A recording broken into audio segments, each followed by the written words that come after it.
Alright, it is 6 o'clock. It's time to begin, everybody. Thank you all very much for coming out today. This stream is going to be a little bit experimental. It's going to be very different from anything I've done and very different from anything I've seen so far.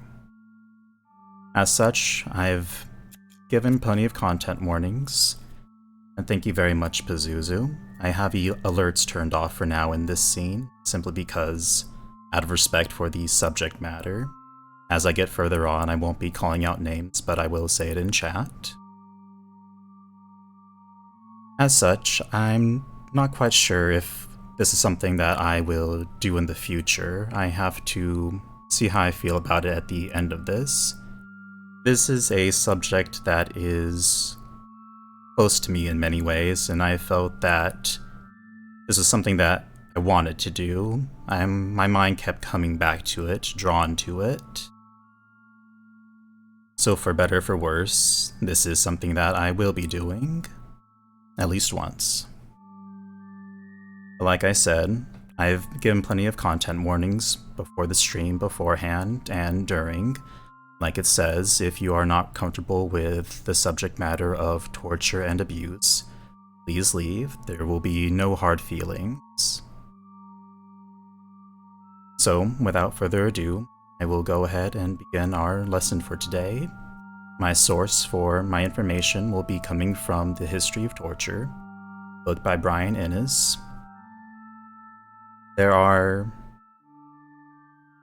I'll begin. I'll begin with another disclaimer that I prepared.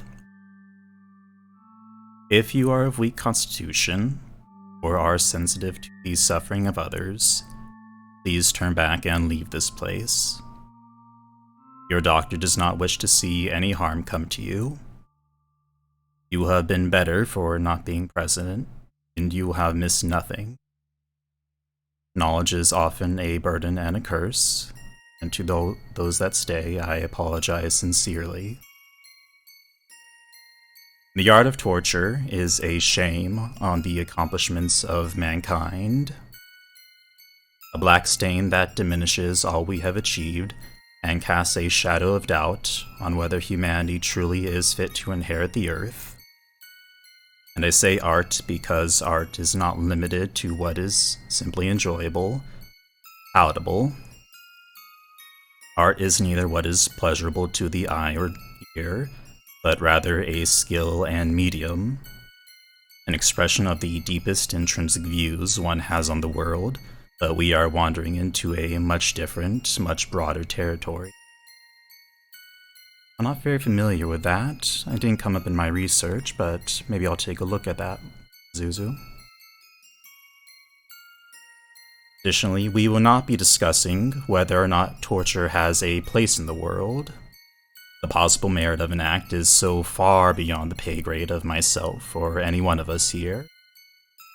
And additionally, this is my stream, my lecture hall and library to call upon the wealth of knowledge left to us by those who came before. I will take it upon myself to disturb the metaphorical tomes which lie still and dusted with the silence of aversion. Your doctor will carry this weight alone. Now, how to define torture? The dictionary will have its standard, sterile fare. From our online dictionary, it can be defined as the action or practice of inflicting severe pain or suffering on someone as a punishment, or in order to force them to do or say something. That's the definition. I never enjoyed the definition. It does away with the notion that one can be dispassionate in their participation. Can one remove themselves from the act? And to what degree of separation can one wash their hands free of the sins that stain the very soul of your fellow man? Furthermore, this definition suggests that there needs to be a reason for this cruelty. It is no revelation that the world is a cold and uncaring place. But what is the world? Surely nature, for all the personification assigned to it, is no being that possesses any free agency. Instead, the world is composed of people and persons. There is no act of torture that is unassociated with the pull of a lever, the tying of straps, or deafness of the pleading to man or God. I propose that torture needs no reason, whether by man or nature. One will never know the darkness that resides deep in the heart of man, shrouded and obscured with levels upon levels of genuine personality. There needs no reason given, not even joy or twisted curiosity. There exists in the world those that would partake in torture because they simply could. There's a reverence when one invites themselves the presence of instruments of torture, the blatant audacity that you could approach this site or object whereupon one or many times there in the past existed someone who would have given all the gems of the earth or all the stars of heaven to rid themselves of their suffering forevermore. Screams of the past echo with no sound. Just as the grandest cathedrals once brought even staunch unbelievers to heel in all of their splendor, so too do torture devices carve through to the essence of one's being. History is palpable. You can feel it, sense it. Spilled blood slakes the soil, cries of anguish are etched into the walls, and tears salt the earth, uncaring to the cruelty of man. A knife just unboxed carries no significance. Compare this to a blade used in the offering of human sacrifices to gods withered and forgotten. It is weightier than simply the number on a scale. You carry the weight of the souls lost to the device, the lives cut short and bright futures mangled and disfigured, beyond any semblance of what a human has the right to do. Now let us do away with opposing and postulation to begin with the true content. What does this day entail for all of us here? The history of torture is a fragment of all human history. For as long as people have sinned, torture has been a constant companion. Once again, the answer lies with none other than me. I decide what we will discuss, and no one else. We will look at a few instruments and devices that I think about often. There is one innovation in particular that I want to highlight and bring attention to. Furthermore, we cannot just look at the tools used. We need to have a proper frame of reference for what shaped and deformed society to the point where torture became the answer rather than an unspoken thought. Good evening, Jones. I think this is something you may be interested in. I should note now that I apologize for my pronunciation of names and places. I read more often than I speak, and I lack familiarity with many terms, especially foreign. Additionally, please remember that some of the practices I will describe span generations, regimes, and geographic locations. There are some used for hundreds of years, long enough you could witness a public torture with your grandparent, and then take your own grandchildren to witness the same event later in your life. As such, there are numerous variations to account for. I could not possibly cover the scope of all of these. Your knowledge may differ from my own, and neither one of us will be wrong, and I am aware of that. But I have an ethical duty to convey accurate information as best I can to my patients. So even if I realize the practice may differ according to some, I must remain true to the source I have listed and work exclusively from there. I am beholden to nothing, which means I choose what is of significance. Today I choose this to be significant. Thank you, Petrified Foe. That is our introduction. Let's begin with our first real section. We will first look at a device that harkens back to the origins of man and one of the earliest innovations in technology. Any guesses? I'm talking about nothing other than the wheel, probably most commonly known as the breaking wheel, or simply just the wheel. And we're not talking about the French variant of the torture rack, mind you. Now, what is the wheel? This device which I have first chosen to introduce to you. From what deranged, perverse mind was the wheel born from? The wheel is similar in design to an overly sized cartwheel, roughly 7 feet in diameter, and that's it. The wheel is a tool that is nearly overly simple in design. The real form of the torture comes from the human element. The wheel itself does not harm or maim like other contraptions are designed to do. It is only the stage upon which terrible acts are performed. A person is tied to the wheel and then beaten with a heavy tool like a sledgehammer or metal rod, beginning with the limbs. With the limbs spread out over empty spaces between the spokes, it would be a trivial matter for the torturer to smash them inwards, crumpling the limbs and shattering the bones. This would be the act of breaking the person on the wheel.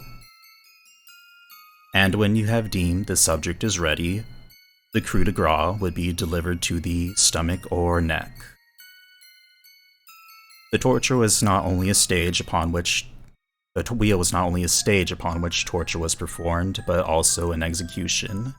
Your placement on the wheel invariably ended in your death. That is taken from a torture museum that is not a real corpse, if you were wondering. As some here might imagine, to further one's agony here only meant more blows and more time. An 86-year-old man, Jean Calas of Toulouse, was sentenced to the wheel. He only received the relief of death after 2 hours on the device. An 86-year-old man.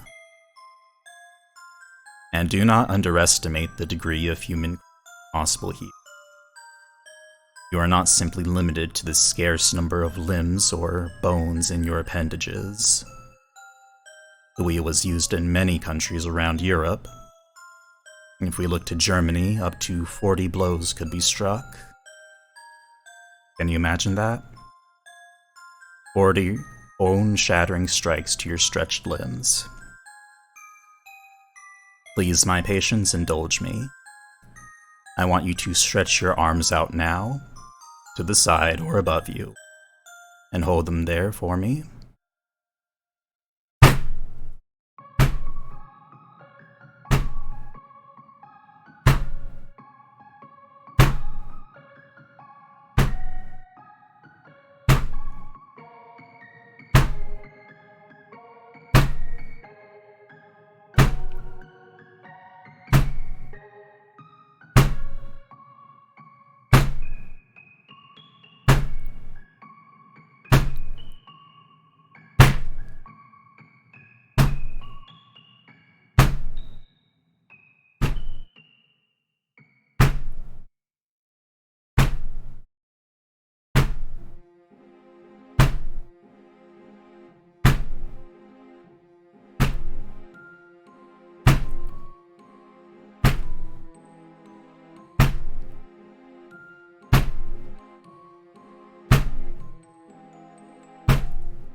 Please put your arms down.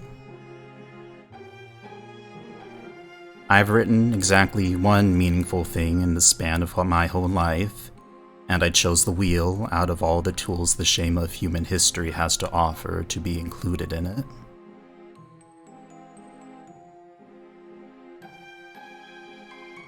let's move back to what is torture. Thank you very much. In a very crude sense, let us apply these signs of physics to our discussion. Physical torture can roughly be described as the application of force. Sometimes time and nature are factors present to be of less effort. Oftentimes, force is applied by people.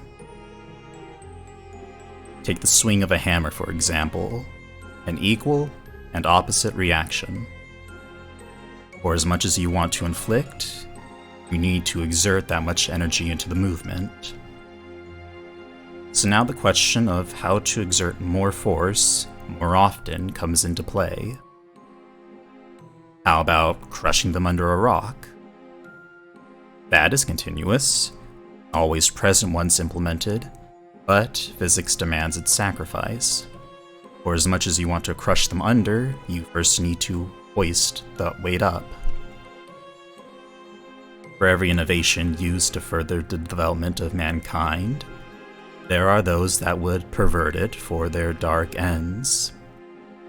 A tool is not inherently good nor evil. That designation lies in the hands of the wielder. My patients, I am talking about none other than the threaded screw. It only takes the twist of a hand and wrist, trading the force needed at one moment in time in exchange for distance, converting rotational motion to linear motion, and torque to linear force. And it has no give, working oppressively at all times. And the device of which I speak that utilize this wonderful invention are the thumb screws. In its simplest form, the thumb screws are nothing other than a small vise, early versions being only metal plates screwed tighter and tighter on the joints of one's thumb or other body parts. Later forms became more elegant. This may not sound too terrible to the more skeptical or headstrong members of my patients today, but let me tell you how these would be employed. Upon discovering a possible conspiracy to assassinate King Charles II in 1683, the thumb screws were employed to try and pry a confession out of William Carstairs. Let that marinate for a moment. Out of all the possible methods of torture the royalty had at their disposal, they chose a device that could slip into your pocket and did nothing other than press your thumb. Not boiling oil, not lashes, not spikes or rats, but the thumb screws. Regicide is not a threat taken lightly. This was one of the most grave crimes a person could possibly commit. Carstairs was tortured for only an hour, but in that time he was nearly driven to faint from the process.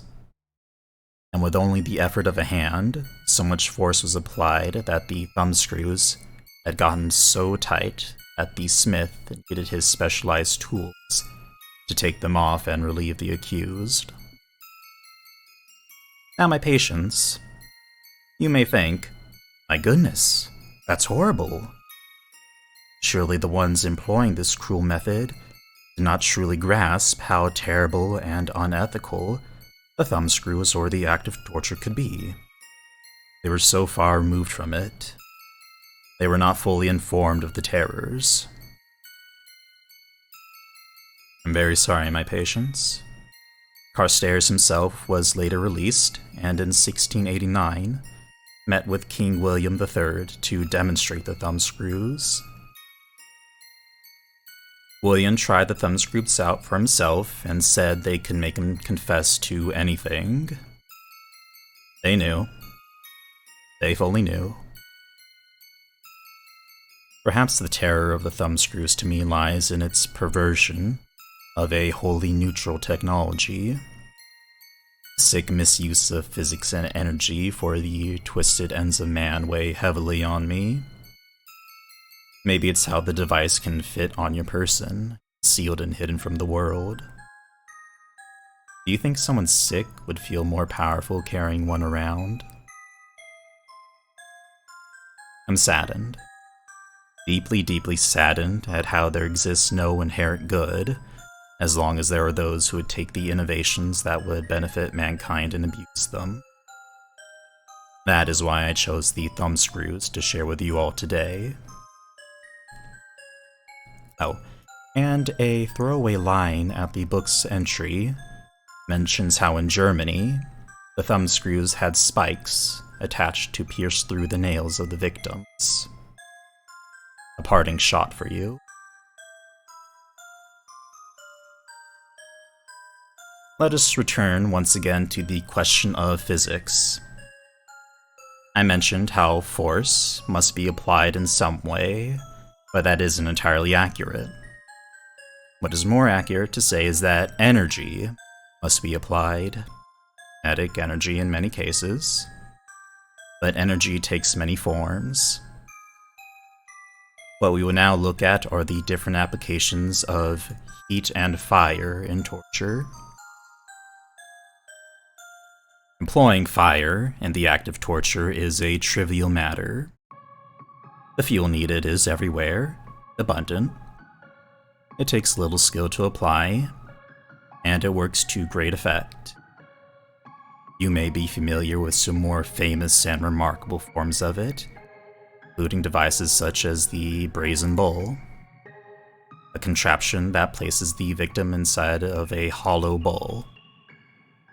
A fire would be lit underneath, and the victim's screams would twist themselves through a series of pipe to mimic the lowing of cattle. The first victim to this would be none other than the inventor of the brazen bowl, Paralaus. The tyrant Phalaris locked Paralaus inside when he went to demonstrate the device. What you may not be familiar with is that a 2nd century satirist, Lucian, gave an account of the event, and in it, he described how Phalaris actually saved Paralaus and removed him from the bowl. He was then thrown off a cliff and died, his body unburied.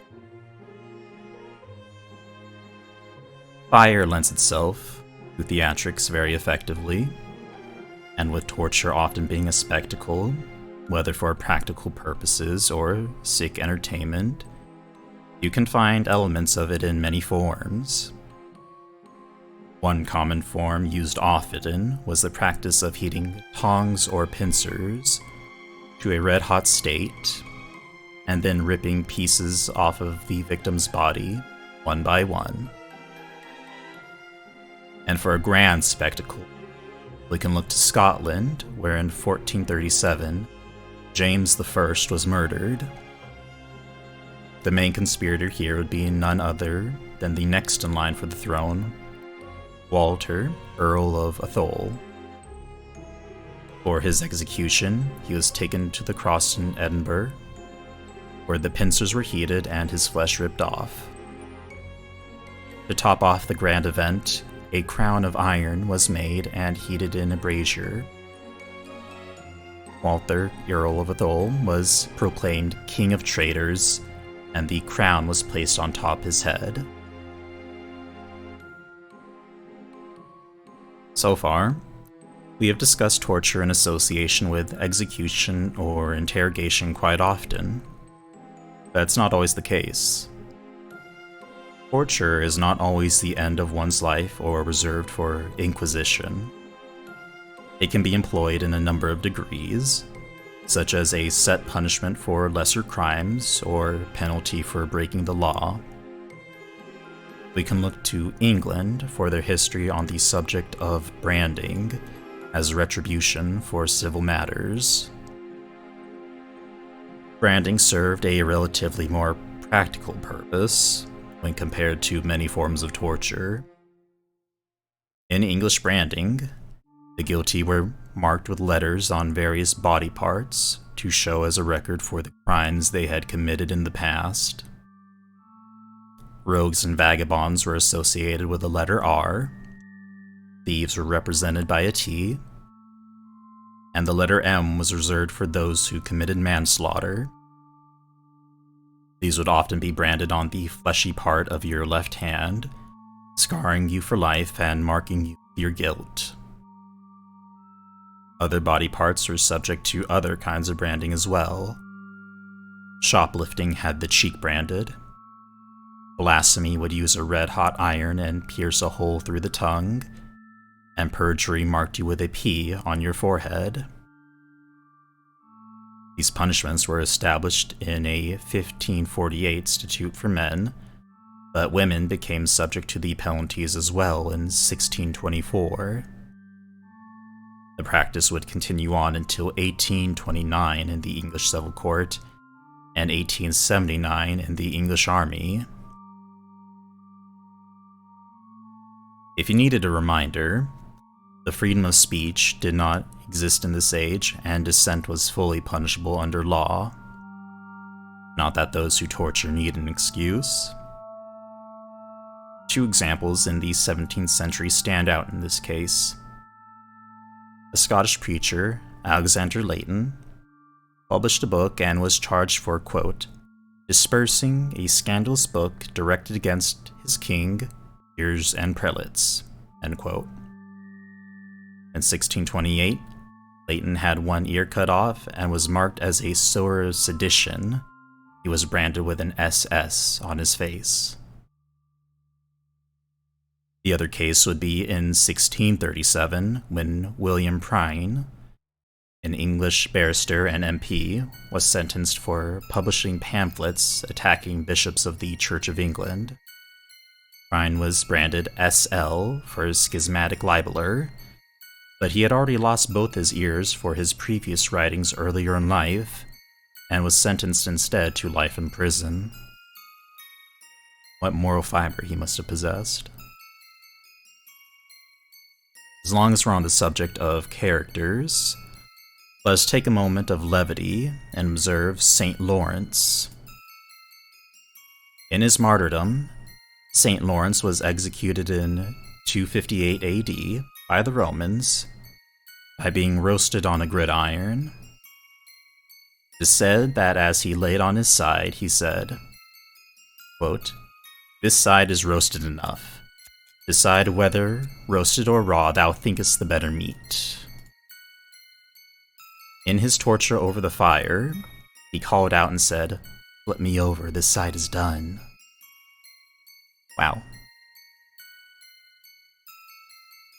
The last of our segment on fire will come from a section my book titles The Final Torture. My source describes it as the ultimate torment. You can often find this practice performed in Scotland and England for a small variety of reasons, such as heresy or petty treason of murdering your husband. We are now here to look at burning at the stake. Burning at the stake goes similarly as you might imagine.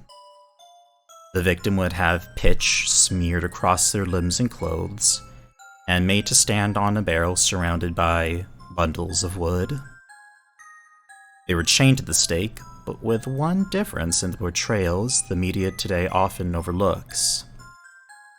The victim of the stake would receive a small mercy, as a rope noose was tied around the neck and ran through a pulley on the stake, pulled by the executioner behind them. This would allow for the early end of suffocation, as the body could burn for anywhere between half an hour to above 3/4 of an hour. Though, this method was not foolproof, as described in the execution of Catherine Hayes at Tyburn in 1726. In this account, they had planned to strangle her as she burned, but the wind blew the smoke into the face of the executioners and they let go of the rope. She suffered for some amount of time, and after this incident, they changed their procedure to hang the accused first, then burn the body. It's alright, Mexican Pan. That's quite alright. And this would not be the only notable botched execution by burning at the stake. Whatever your mental image of an execution at the stake may be, you may not know that gunpowder was also employed as well. Bags would be hung around the neck and waist, but this too could fail. As seen in the 1809 work, Complete Protestant Martyrology by Henry Moore. In this, there is a very detailed death of Dr. John Hooper, Lord Bishop of Gloucester, who was burned for the crime of heresy in 1555 during the reign of Catholic Mary I. Let me explain what had happened to this poor man. He had a pound of gunpowder placed between his legs and under each arm. This day would prove to be very unfortunate for him. Too much green wood was used in the bundles. The morning was cold. The wind was blowing hard. The current fire was not taking well, so another, stronger one was lit. The gunpowder exploded, but they did not finish him.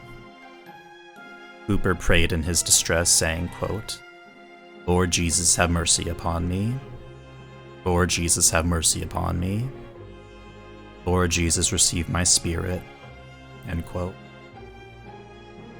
Those were his last words, but not because he expired here.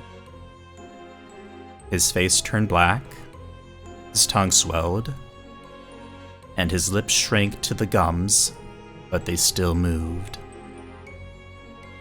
He continually beat his chest with both arms until one of them fell off. The other dripped with fat, water, and blood off of his fingertips. His entire lower half was consumed before he fell over, his bowels falling out after his death. This process took over 45 minutes.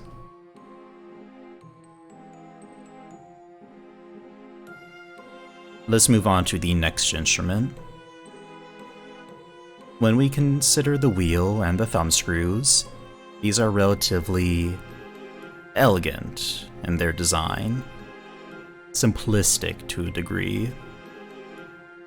Now we're going to learn about something more obtuse, hailing from deeper within the psyche. As we talk, please ponder the question in your mind of what kind of person would think up such a device? Who would go, "Ah yes, this way, out of all ways, seems to be my pick to cause as much anguish as possible"? The instrument I am talking about is none other than the boots, also known as the boot or just press boards. They were described to be the most severe and cruel pain in the world, though if you ask me, there is always a sort of bias with that designation. The victim would sit down on a chair or bench like normal, then a sort of case made from boards would be bound around the inside and outside of the legs. Nothing very terrifying as of yet. The torture begins when a wooden or metal wedge was driven down alongside the side of the boots. In doing so, the wedge would squeeze and compress the length of your shin, driving it to break or splinter. And it didn't stop at one. Again, a second wedge is driven down, pushing your leg further into the walls of the boot. Again, a third wedge. Look at your leg. I want you to squeeze your calf. How much do you think it can compress? Keep that in mind as a fourth wedge is driven into the boot. Here, you have the complete scope of what the boot entails for the ordinary person. Quote, the most severe and cruel pain in the world, unquote. But what about the extraordinary? People who committed crimes so heinous that they find no mercy in their fellow man. Those for whom God has abandoned. 8 wedges. 8 wedges are driven into the boots. Here's a picture to help with my description of them, as I hope the theater of your mind does not readily imagine how one might turn this description into a reality. But the true nature of what I came here is not found in the boots. They are merely a stepping stone for their evolved form. The boots are only the progenitor of what I truly want to convey here. What I am talking about are none other than the brodequin. Employed in France, the brodequin differs by being a single wooden box that housed both legs inside of it. In this, the wedges are driven between the legs and knees to once again compress the limbs. Father Urbain Grandier underwent the brodequin to the degree that, quote, the marrow of his bones oozed out of his broken limbs. Quote. There exist a number of variations, one being the Spanish boot. Don't be mistaken here, as it was employed in many countries. This one was made of metal and, similar to the thumb screw, used a screw mechanism to compress the calf. And if this was not enough, the device, being made of iron, could be heated over a fire for added effect. Some boots took the name a little more literally, one method being made of actual leather, where the torturer would pour boiling water down the boots. And I must give points for ingenuity here. There existed a version wherein the victim had wet stockings made of parchment put on their legs and feet. When dried near a fire, it would shrink and stick to the skin, causing intense pain. Now, up until this point in the stream, we have discussed torture of the guilty, accused, and innocent. The full spectrum of culpability is on display here. Even if we do not agree with the practice of torture, we can at least see some sort of justification for the actions. Please do not write off our forebears as savage, uneducated barbarians with an unwettable thirst for blood and suffering. They are rational people, made the decision to engage in such acts with some degree of reasoning. Perhaps the use of torture did benefit them. Perhaps torture did uncover some hidden schism or co-conspirators that would threaten public safety. But what if there was nothing to find? What if for all the grief and strife people would endure, there was nothing to be found?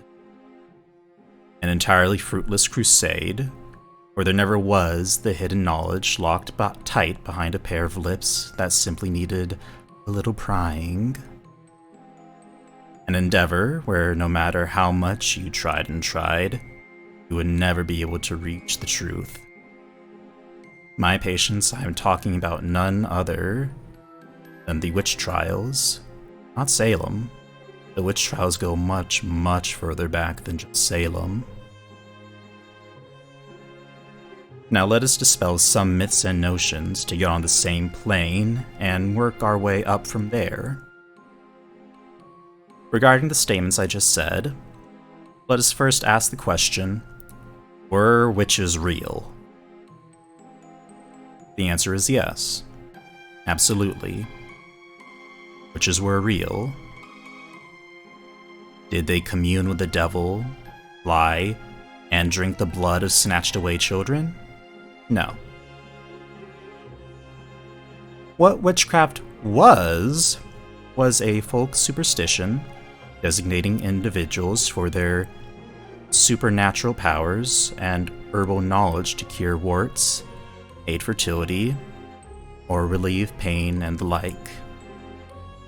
There is little evidence to suggest that witchcraft was an ancient religion devoted to the mother goddess, somehow practiced and passed down for thousands of years.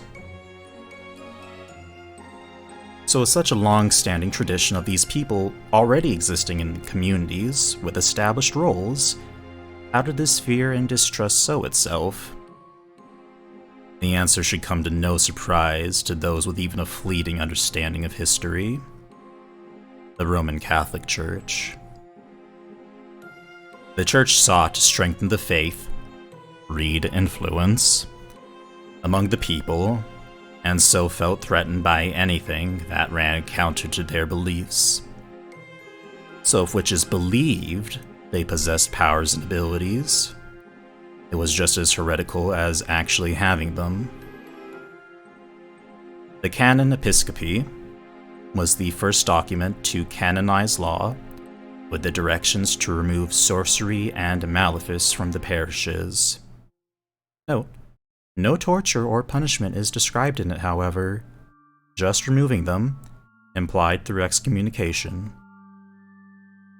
It wasn't until the 13th century that popes started to fret about witches among them. Innocent VIII in 1484 formally kicked off witch season with the Summis Deseranti Effectibus bull.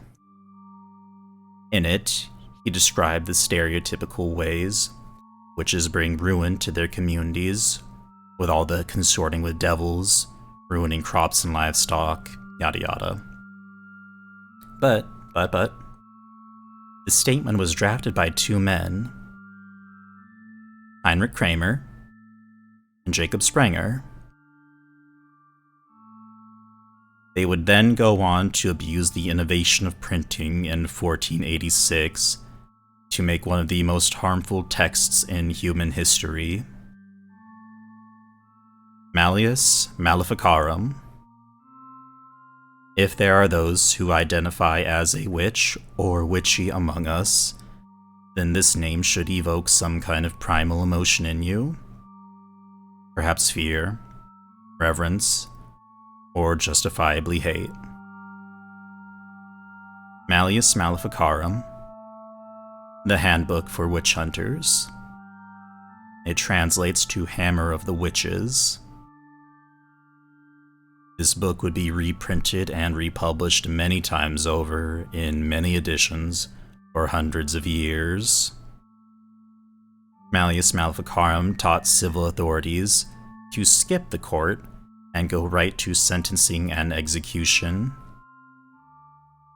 It is broken up into 3 easy parts for the aspiring witch hunter. 1. Understand how heretical witchcraft is. 2.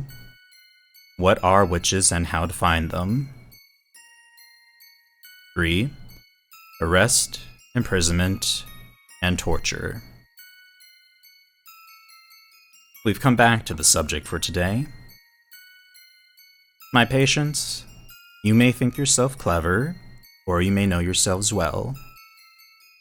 If you have the clarity of mind to realize you would inevitably confess to anything after being tortured, you may have the epiphany to confess anyway before it even starts, and expedite the foregone conclusion.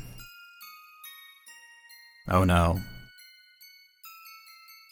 Now what made the torture of the witch trials so rending was it was not enough to confess to your crime of turning into animals or sterilizing men.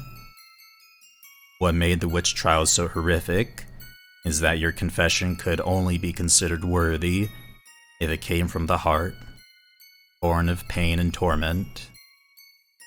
A voluntary confession held no weight here. And if your confession was not satisfactory, the handbook states that the next course of action is to simply try different styles of torture until you confess. Dying during your torture was only a sign that the devil wouldn't let you divulge anything else, and it was by his hand that the accused perished, not the rack stretching the tendons and ligaments in your body asunder. Let's pretend you have a say in the matter here. If not confessing led to torture, and confessing led to torture, how about you abstain from the system entirely and refuse to answer? Not limited to simply witchcraft, refusing to answer itself would be a crime, and the punishment would be nothing other than death. Silence was not considered a display of your strong will or stubbornness. If you were silent, then that meant you were being charmed by the devil. There was no defined end here, no timer or degree of severity to stop at. Torture them until they break, in either sense of the word. But don't think these people were not without manners and decorum. Oh no, they had standards. They couldn't ethically torture a sick person after all. The ill should be nursed back to health. Hasten the recovery by throwing boiling water on the armpits. Put their feet on a fire. If they sweat, that flushes all the disease out of the body. How thoughtful. And don't think they forgot the pregnant. They couldn't just torture a woman with child. Wait a month until after the baby is born, then it's open season.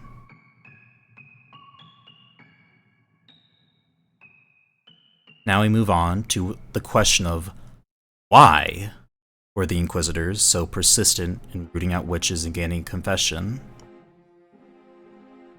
Well, one of the main accusations of witchcraft is that witches held sabbats or sabbaths, banquets to gather and worship the devil.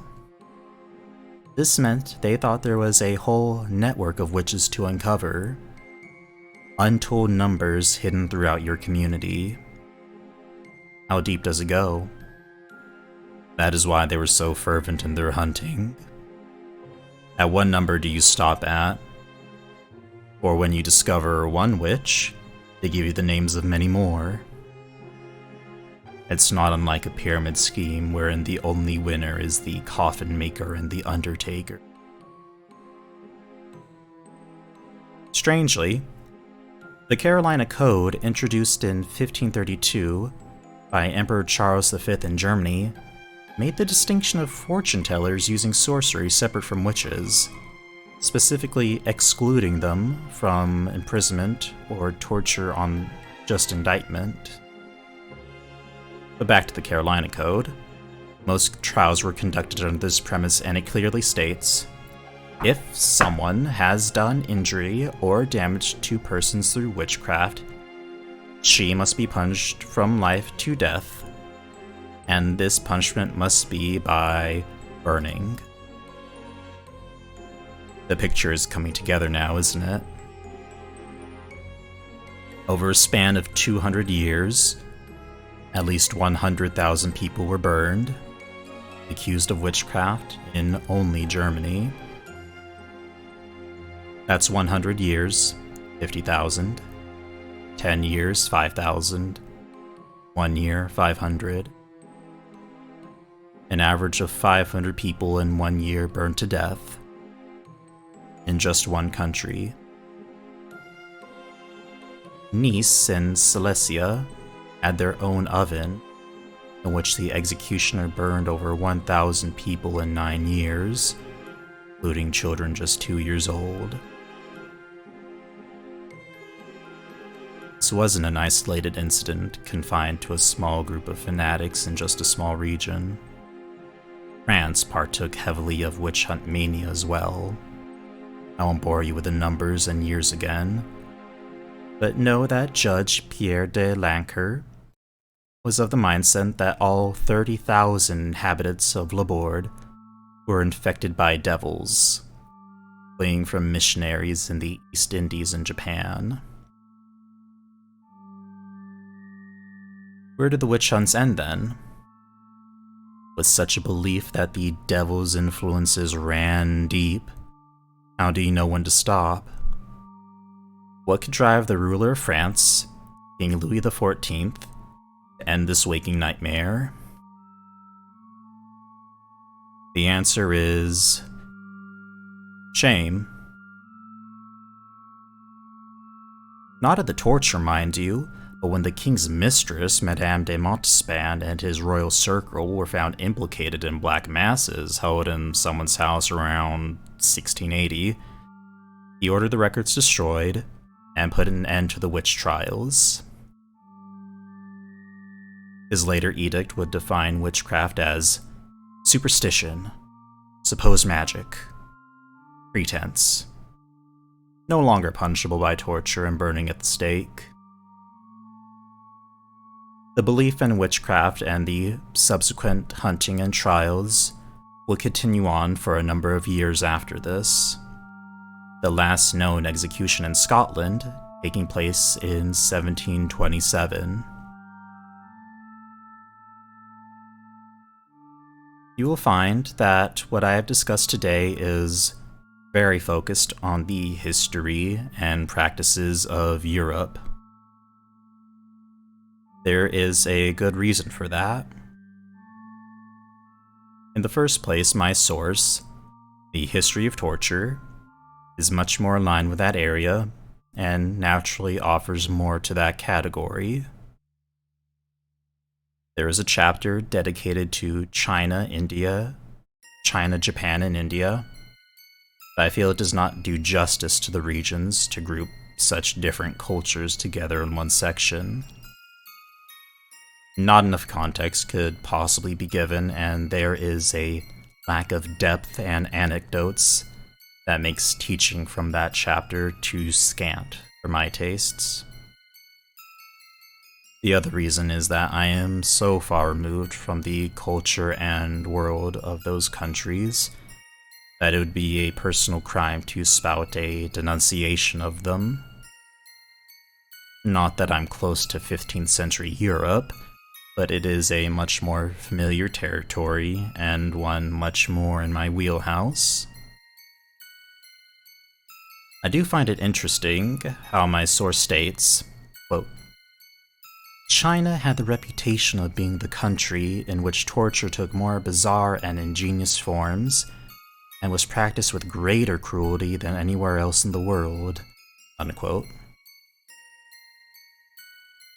It attributes this to fiction and sensationalist dramatizations found in literature.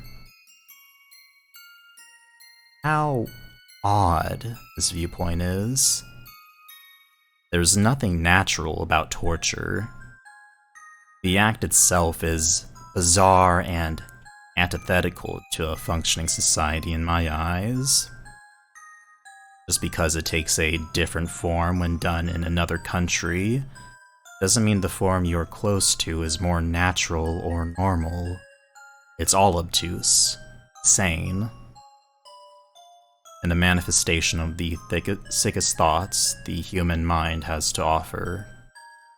My book may be Eurocentric, but it shouldn't try and normalize any form of torture, designating one kind as less bizarre than another.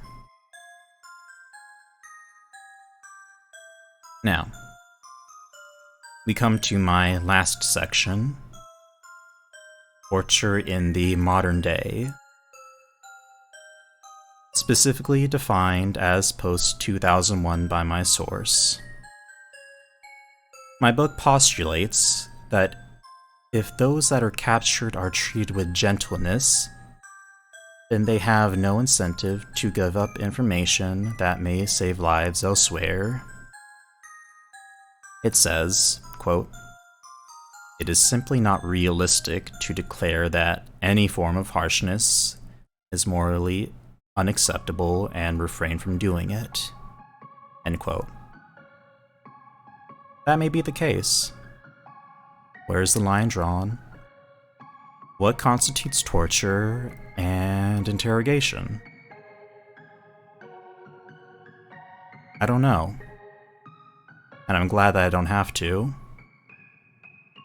There exist those that must make a choice, set policy, and enact the standard that has been agreed upon.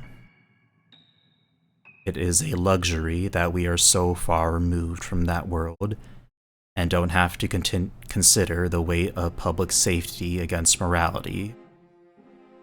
We can be comfortable in our lack of participation. With optics and globalization a factor in these modern days, how does a government ask such a question now? If we look to Britain, there are allegations that captives are handed off to a separate entity and accepting the information they come back with, knowing that torture was employed in its acquisition. Torture is reportedly outsourced in our time, which doesn't make me feel any better about it. From a pragmatic standpoint, it opens up questions as to how it was obtained and under what circumstances. One can certainly wash their hands of responsibility more easily if questions aren't asked, but it brings the reliability of the information into scrutiny. And if we are knowledgeable of the circumstances, then are we not just as culpable as those that performed the act? As we move on, please refrain from any statements based around speculation or supposedly common knowledge.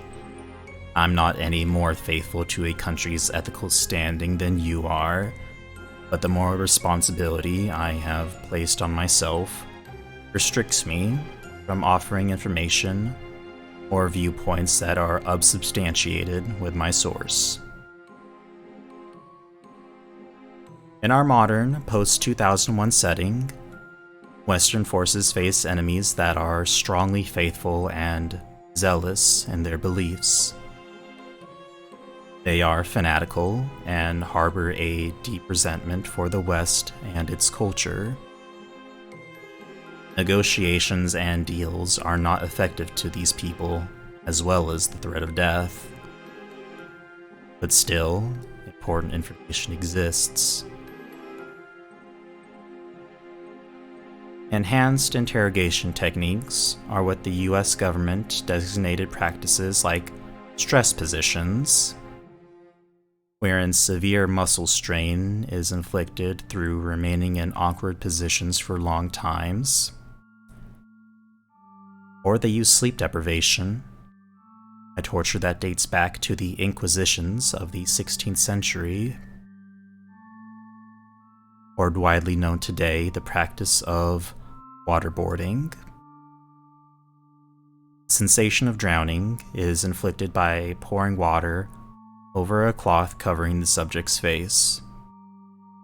For some reason, my source indicates that waterboarding was commonly, but not always, considered torture, as it does not cause physical harm.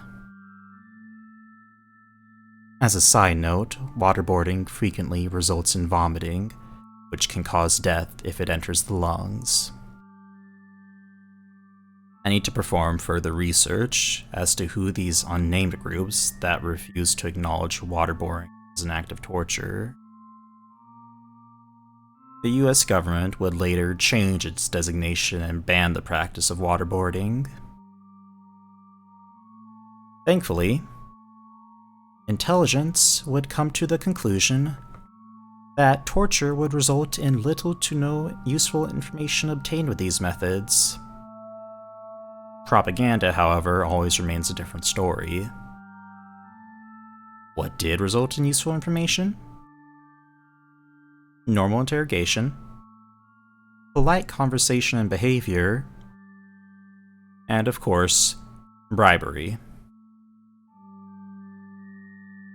Let's look at one of the most notorious examples of torture in the modern day, with first reports of abuse dating back to 2003. Abu Ghraib prison. Abu Ghraib is located near Baghdad, and was designated to house criminals and insurgents after the end of Saddam Hussein. At the beginning, some reports included, quote, routine mistreatment, end quote, like failure to provide protection from the heat and cold, hunger, or physically hitting prisoners for minor infractions. This is where the justifications rear their head again. How heavy of a hand do you use when the inmates were dangerous, and the prison was attacked several times to attempt to free them? Control in such an environment is difficult, to say the least. What is the boundary between harsh and cruel? And with statements like understaffing and insufficient training, it becomes the grounds for more terrible things. Evidence later comes out of more deliberate actions. Some acts were officially sanctioned as interrogation techniques, like the sleep deprivation and stress positions mentioned previously. Interestingly, the Geneva Convention did not apply to military interrogators overseas. In this sense, lines are skirted, gray zones are flirted with, and justifications are given. But it's possible to go only so far past the line, so deep that the gray zone isn't visible anymore. In this area, it can only be defined as cruel. The evidence for torture at Abu Ghraib comes from multiple sources, some of which are not reliable, but the evidence is absolute. Torture of both the mind and body was executed there. That was not done for the sake of interrogation. The acts performed there were similar to the training used for interrogation resistance, meaning the torturers likely knew what they were doing. Now, this is an upcoming content warning. Please mute if you are sensitive to specific words. Humiliation and deeply, deeply depraved acts were also present there. Nakedness, sexual abuse, sodomy, forced sex acts, and rape occurred at Abu Ghraib. Sheer and unfettered depravity for the sake of sick personal satisfaction. There are allegations of guards riding the prisoners like horses, and that the prisoners were executed or died for very minor offenses.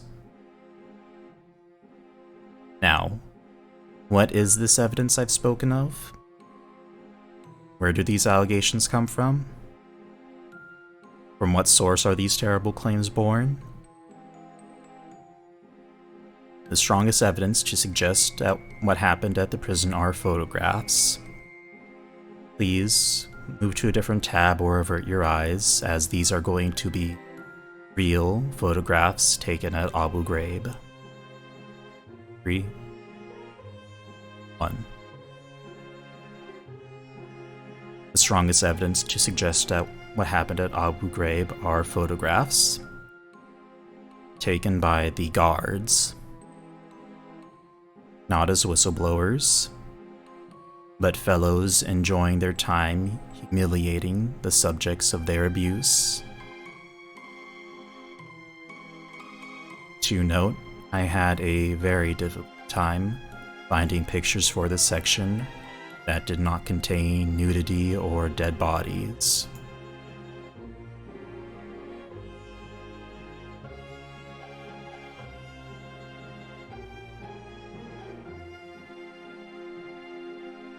If you move to a different tab, you may return now. I have put the photographs away. The West was up in arms when the news came to light. Some personnel were removed from duty, some punished, and some imprisoned. Abu Ghraib was eventually turned back over to the Iraqi government and then closed in 2014. It tears at my heart what still happens today. Now we must look to the other side of the coin. Our countries and governments have their many responsibilities, and in an ideal world, they are beholden to the will of the people and the laws and standards we have set forth for them. But there exist those who are not restricted by such things. They primarily employ torture not for information, but a far more sinister purpose: terror and control. You may have an idea of who I mean when I say they are fond of public beheadings, posted and shared online so the world may bear witness to what they do. Maybe less famous, they also use the strappado, wherein your hands are tied or handcuffed behind your back and then lifted up. Intense pain and spinal damage are also afflicted by the use of the flying carpet and German chair, not to mention beatings. We shy away from torture, use roundabout logic to attempt to justify it, or in our previous case, decry it when it comes to light. The line and gray zone are flirted with. Not here. Their end is fear and control, and torture is the vehicle by which that is accomplished. Large audiences in the past could never compare with the media and spread of information we have today. News is global and instantaneous, something that our forebears may have abused themselves if they had access to it also. Whatever their goal is, their position is clear. We are here. Witness us.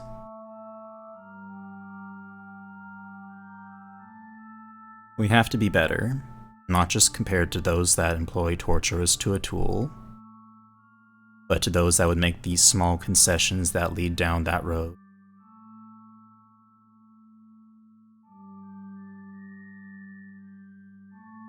Thank you, my patients. I have come to the conclusion of today's stream. Thank you for listening, and thank you to those that did not come. I am so proud of you for knowing yourselves and protecting yourselves. To note, I absolutely do not want you to take anything I have said today as fact. Do not even entertain the notion of depositing the knowledge you picked up today in the storehouse of your mind. Not because of the subject matter, but because you should keep higher standards for yourself. I am an anonymous persona on the internet, speaking on an orange crate to anyone that wanders by. You do not know my qualifications. Additionally, this is not an academic paper. I may have a source, but I only worked out of a single source this time for my convenience. I may have tried to adhere to the standards of a learning institution when I can, but I am nowhere near close to being credible. Do your own research. Look things up that interest you and do so in a manner that you can be proud of. I hope that you...